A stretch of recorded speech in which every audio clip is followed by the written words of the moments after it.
wisata alam Kayangan Api Bojonegoro dulur-dulur. Tak acungi jempol pemerintah Kabupaten Bojonegoro iso njogo tempat iki tetep terawat dan bersih lur. Coba nenggone tempat rekreasi liyane mawut rata-rata. Iki lur tak cedheki omah-omahane kaya ngono kuwi ana tulisane.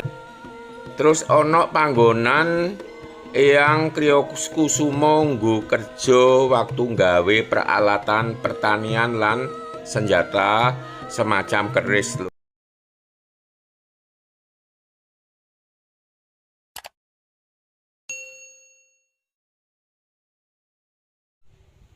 Assalamualaikum warahmatullahi wabarakatuh. Piye kabare dulur-dulur kabeh, muga-muga tansah sehat lan lancar rezekine.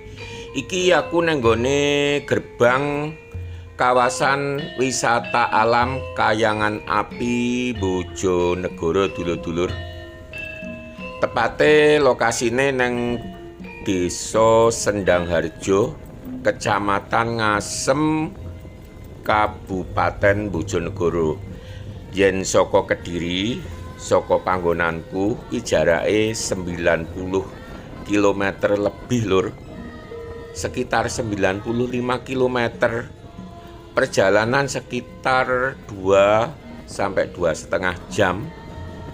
Tergantung kecepatan awake dhewe numpak motor lur. Lah lokasine kuwi nang jero alas lur. Dadi saka gerbang Jalan Raya Ngasem Jalan Raya Kayangan Api ya, Ngasem.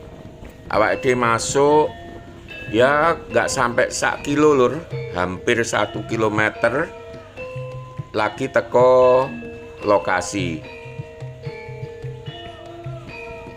Nah, Geopark Kayangan Api Bojonegoro. Jadi wisata yang berdasarkan kejadian utawa fenomena alam. Sanajana mengko ya ana kaitane karo cerita legenda masyarakat setempat lur. Iki wis teko halaman parkir kang amba banget saka Taman Wisata Alam Geopark Kayangan Api Bojonegoro. Penontonnya sepi lur, pancen ora dina Minggu. Saiki lingkungane tak sepi lur, gede banget halamane. Ya cuman lek akhirnya sepi ya ketok mamring koyok ngene iki gerbange. Terus resik lur. Jadi sanajana aku yakin kawasan wisata iki sepi sabubare pandemi, nanging kondisi tetep resik. Oke, saiki mlebu tapi ana tukang parkir lur.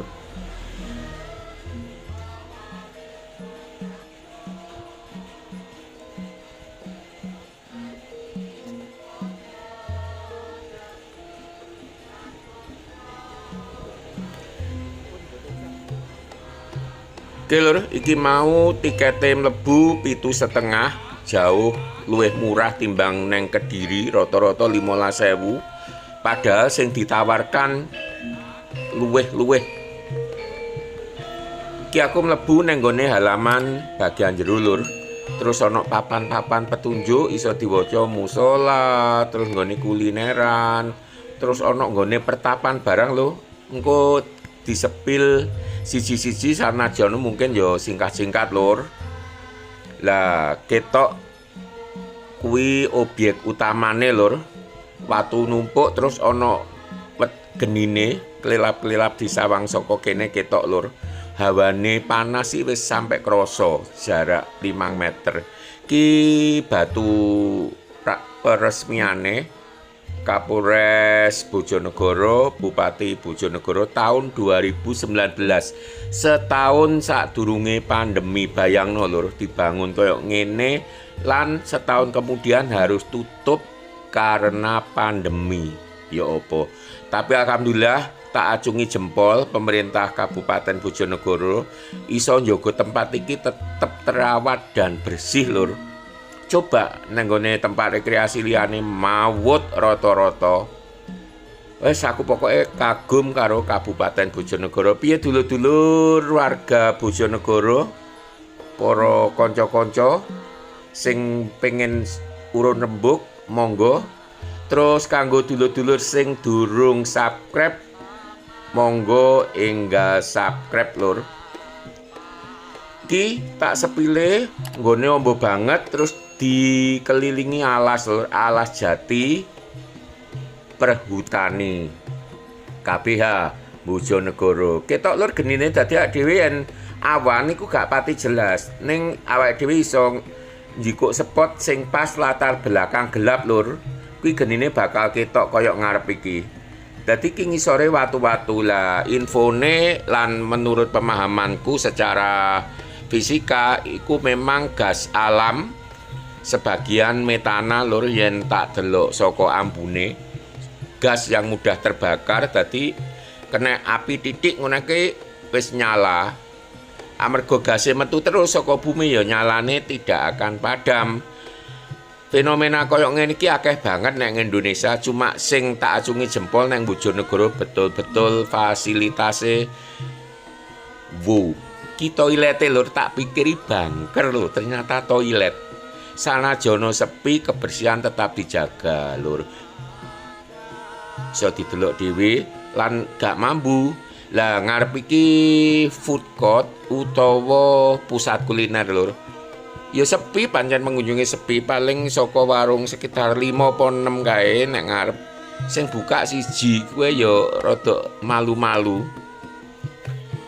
Tapi tetep kondisine ora terbengkelai alias terawat lur. Dadi sanajano misale pengunjung sepi, tapi yen disuguhi swasana kang resi, asih kan tetep seneng.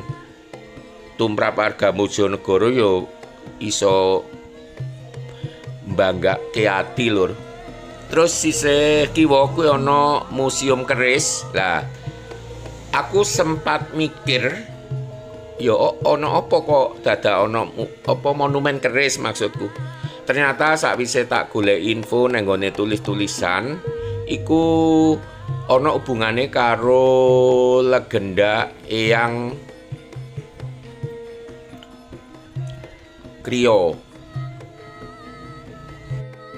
Eyang Kriya Kusuma uga diarani Eyang Pandhe amarga beliau Eyang Kriya Kusuma kuwi termasuk prajurit ya, apa prajurit saka kerajaan Majapahit waktu itu kang tugase nggawe pusaka-pusaka, keris, pedang, termasuk alat-alat pertanian kanggo penduduk ing tlatah iki lur. Engko awake dhewe uga nang nggone pertapane Eyang Kriya Kusuma lur. Iki dadi ana area nggo tapa utawa nggo nepi para pengunjung kang pengen nyepi lur. Enek omah cilik-cilik kang bentuke kaya omah jaman biyen lur. Wah, apik banget pokoke. Jan kaya suasana desa jaman biyen. Padahal iki gawean.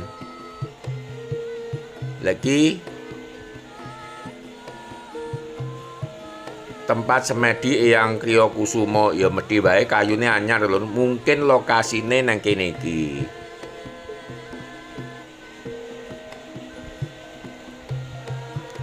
Terus nek sekitare iki ana sekitar 4 panggonan nggo nyepi utawa semedi kanggo pengunjung lur. Jane pancen yen nang kene iki rasane betah banget pokoke. Dulur-dulur iso mirsani pinggir iki alas. Setelah 100 meter, belok kiri. Wek. Mbah Google nek HP ra tak pateni lali lur muni. Oke, tak baleni. Ki lur tak cedheki omah-omahane kaya ngono kuwi mung kanggo wong siji lur sakmono ki mau. Lah iki nang ndoro pager iki kayake punden tapi gak ana tulisane utawa ora ana penjelasane lur. Terus ana panggonan Eyang Kriyokusumo nggo kerja waktu nggawe peralatan pertanian lan senjata semacam keris lur. Iki panggonane. Aku guru ngerti gung entuk info apa gunane kayu bolong loro iki lur. Mungkin dulur-dulur Bojonegoro sing ngerti iso urun rembug neng kolom komentar lur. Terus kanggo dulur-dulur sing durung subscribe, aja lali tekan tombol subscribe supaya aku tambah sregep.